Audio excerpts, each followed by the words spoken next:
El punto de partida del Giro de Italia 2023 será la región de los Abruzzos. La carrera arranca el 6 de mayo y terminará el 28 del mismo mes por las calles de Roma, una edición sin puertos relativamente míticos en esta carrera, pero sí que guarda el encanto de otras ediciones con también subidas complicadas, caso del Passo Ghiau, las 3 cimas de Lavadero o esa cronoescalada al Monte Lusari, la tercera de las 3 contrarrelojes individuales que esconde una edición que arranca en Fossacesi a Marina con final en Ortona en una primera etapa 18,5 kilómetros con la primera de las cronos individuales, prácticamente llana.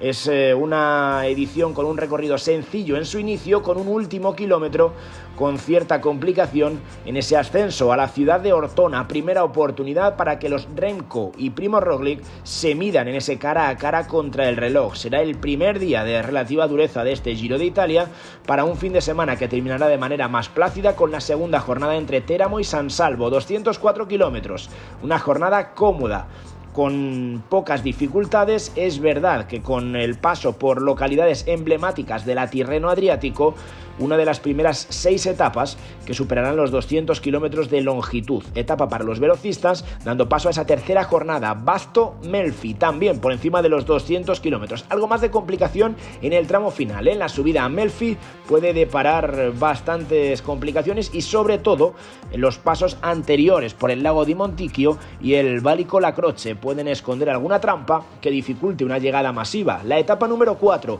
se complica todavía más la orografía, 184 kilómetros saliendo de Venosa, llegando al lago Laceno. Sobre todo atentos al Colle Molela, se va a subir, son 9,6 kilómetros de longitud al 6,2%, se va a coronar apenas a 4 kilómetros para la línea de meta y esas rampas entre el 10 y el 12% pueden hacer las primeras diferencias en montaña entre los hombres de la general. Es el tramo más complicado de un día, que es cierto que se esconde poco descanso. La etapa quinta saldrá de Atripalda y llegará a Salermo, 172 kilómetros, y si los velocistas quieren tener algo que decir tendrán que controlar el primer tramo de la jornada. La dificultad mayor es el paso por Guardia dei Lombardi. Son unos primeros kilómetros bastante complicados, pero luego los últimos 40 kilómetros son totalmente llanos e incluso con pendiente descendente.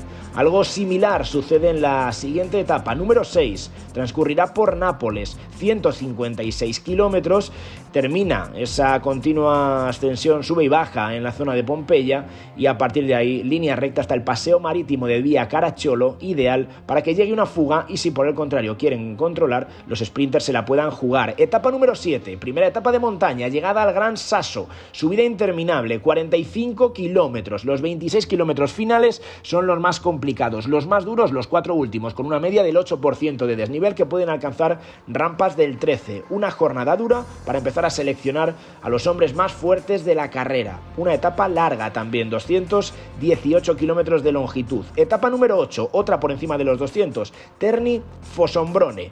En total 207 kilómetros de longitud, con cierta complicación en el tramo final. Tiene pinta de que las fugas van a complicar el desarrollo de la carrera, los últimos 60 kilómetros con bastante sube y baja.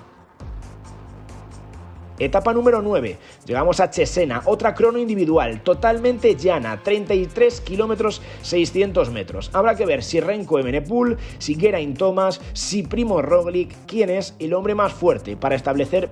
Ahí sí tiene pinta de que grandes diferencias con respecto a los escaladores de este Giro de Italia. 33 kilómetros y medio, crono individual antes de la etapa número 10, Scandiano Viareggio, 190 kilómetros, también la dureza concentrada al inicio de la jornada, 80 kilómetros finales sin desniveles, incluido tramos de descenso. Tiene pinta de que esa parte final está ideada para que los equipos de los sprinters puedan controlar el día si es que la fuga en el primer tramo de la carrera no ha abierto demasiada diferencia. Etapa número 11, Camaiore Tortona, 218 kilómetros, otro día para que los sprinters saquen a relucir sus cualidades. Los últimos 30 kilómetros también son bastante cómodos una vez superado el paso de la Castagnola.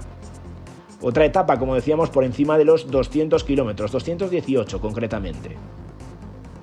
La etapa número 12 acaba en Rivoli, 179 kilómetros, 30 kilómetros finales que pueden seleccionar después del Colle Braida, 11 kilómetros y medio, con 6% de desnivel y sobre todo el tramo final por encima del 9%, es el que puede complicar una llegada en grupo. Habrá que estar muy atento porque el Giro siempre suele esconder trampas en días así. Etapa número 13, etapa de montaña, 208 kilómetros. Llegan los Alpes a este Giro de Italia con final en Crans-Montana y 5.100 metros de desnivel. Importante porque se enlaza la subida a San Bernardo, la subida a Crocoer y ese final en Crans-Montana ya en territorio suizo, 13 kilómetros al 7,2% de media en una pendiente o en una vertiente, mejor dicho, novedosa para este puerto.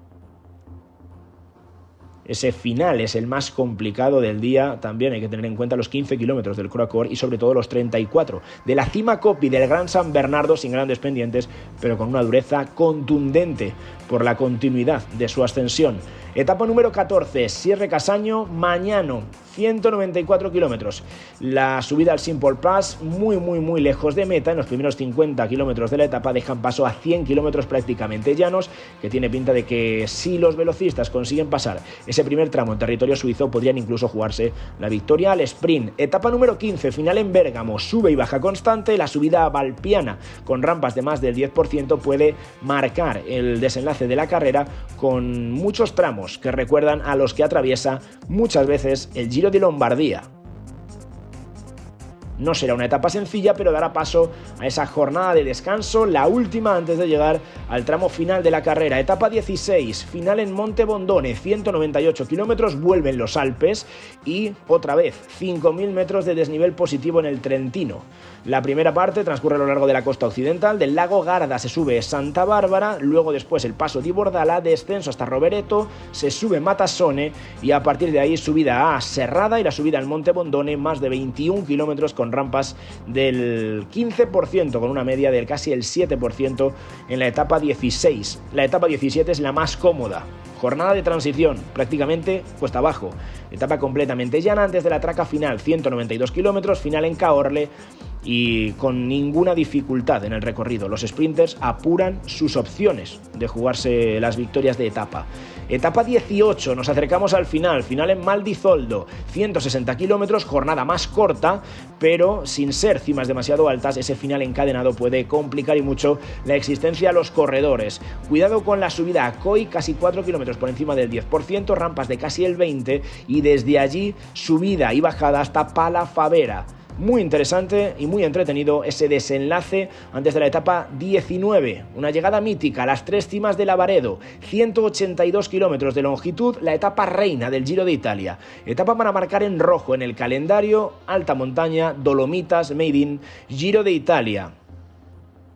Se subirá a Campolongo, se subirá a Valparola y a partir de ahí se llegará al enlazado entre el puerto del Passo Giau, las 3 Croci con rampas de hasta el 7% y por supuesto el final en las 3 cimas de Lavaredo, 18% y esa belleza particular que le da siempre a las etapas que aquí terminan en el Giro de Italia. Puede ser decisiva, pero por si acaso queda algo, habrá que destapar el tarro de las esencias en la última jornada competitiva de este Giro. Etapa número 20, la última cronoescalada entre Tarvisio y el Monte Lusari, 18 kilómetros y medio, los primeros 10 prácticamente llanos, incluso ligeramente descendentes, hasta llegar a ese tramo final, la subida con rampas de hasta el 12% de media, los primeros de casi el 15% y esos tramos incluso que recuerdan al Zoncolan con rampas de hasta el 22%. Muy complicada para decidir quién es el portador de la maglia rosa, que será homenajeado en la etapa 21 por las calles de Roma, 115 kilómetros, 10 vueltas al circuito urbano que servirá de homenaje a todos los supervivientes y por supuesto al ganador de ese trofeo Sensafine el próximo 28 de mayo por las calles de Roma. Así transcurre el Giro de Italia 2023, una edición tremenda, con mucha crono, con mucha montaña y donde, como decíamos, Renko Evenepoel y Primož Roglič se perfilan como los dos grandes favoritos para hacerse con la maglia rosa.